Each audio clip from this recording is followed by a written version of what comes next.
ലഡാക്കിലെ മഞ്ഞുമലകൾ സംരക്ഷിക്കാനും അവിടുത്തെ മനുഷ്യരുടെ അവകാശങ്ങൾക്കും വേണ്ടി പോരാടിയ സോനം വാങ്ചുക് ഇപ്പോൾ ജയിലിലാണ്.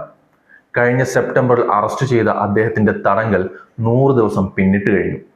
തന്റെ പ്രസംഗങ്ങളിൽ രാജ്യദ്രോഹപരമായ കാര്യങ്ങൾ ഉണ്ടെന്ന് വരുത്തി തീർക്കാൻ ചില ആളുകൾ ശ്രമിക്കുന്നുണ്ടെന്ന് സോനം വാങ്ചുക് സുപ്രീം കോടതിയിൽ പറഞ്ഞിട്ടുണ്ട്. എന്താണ് സോനം വാങ്ചുക്കിന് പറയാനുള്ളത്? എന്ത് തരത്തിലുള്ള വ്യാജ പ്രചരണമാണ് അദ്ദേഹത്തിനെതിരെ നടക്കുന്നത്? നമുക്കൊന്ന് വിശദമായിട്ട് നോക്കാം. സുപ്രീം കോടതിയിൽ സോനം വാങ്ചുക്കിന് വേണ്ടി ഹാജരായ മുതിർന്ന അഭിഭാഷകൻ കപിൽ സിബൽ ചില ഞെട്ടിക്കുന്ന വിവരങ്ങളാണ് പുറത്തുവിട്ടിരിക്കുന്നത്. സോനം അറബ് വസന്തം മാതൃകയിൽ സർക്കാരിനെതിരെ ആഹ്വാനം നടത്തിയെന്നാരോപിച്ചാണ് അദ്ദേഹത്തെ അറസ്റ്റ് ചെയ്തത്. എന്നാൽ ഇതിന്റെ ഒരു മുഴുവൻ വീഡിയോയാണ് കപിൽ സിബൽ ഇപ്പോൾ കോടതിയിൽ സമർപ്പിച്ചിരിക്കുന്നത്. സോനം വാങ്ചുക് പറഞ്ഞത് ഇതാണ്: സർക്കാരിന് ജനങ്ങളോട് സ്നേഹമില്ലെങ്കിൽ, പരിസ്ഥിതിയോട് കരുതലില്ലെങ്കിൽ അത് രാജ്യ പുരോഗതിയെ ബാധിക്കും എന്നാണ്. എന്നാൽ ഇതിലെ ഒരു ഭാഗം മാത്രം വെട്ടിമാറ്റിയാണ് IT സെല്ലുകൾ പ്രചരിപ്പിച്ചത്. ആ വെട്ടിമാറ്റിയ ഭാഗത്തിലൂടെയാണ് അദ്ദേഹം രാജ്യദ്രോഹിയാണെന്ന് അവർ വരുത്തി തീർത്തത്.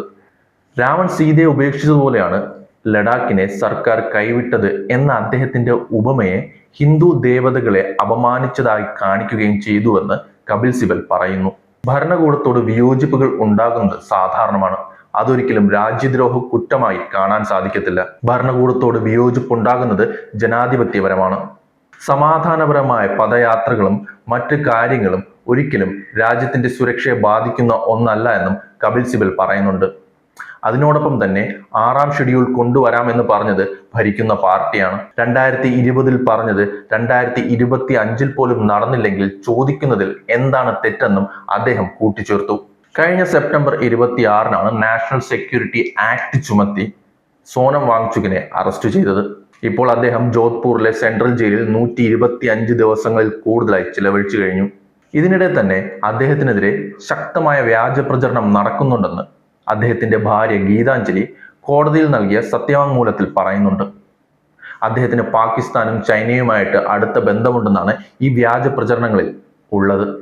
ഗാന്ധിയൻ രീതിയിൽ സമാധാനപരമായി മാത്രം പ്രതിഷേധിക്കുന്ന ഒരു മനുഷ്യനെ മോശമാക്കി കാണിക്കാൻ വേണ്ടി പലതരത്തിലുള്ള വ്യാജ പ്രചരണങ്ങൾ ഇപ്പോൾ പുറത്തു വരുന്നുണ്ട്.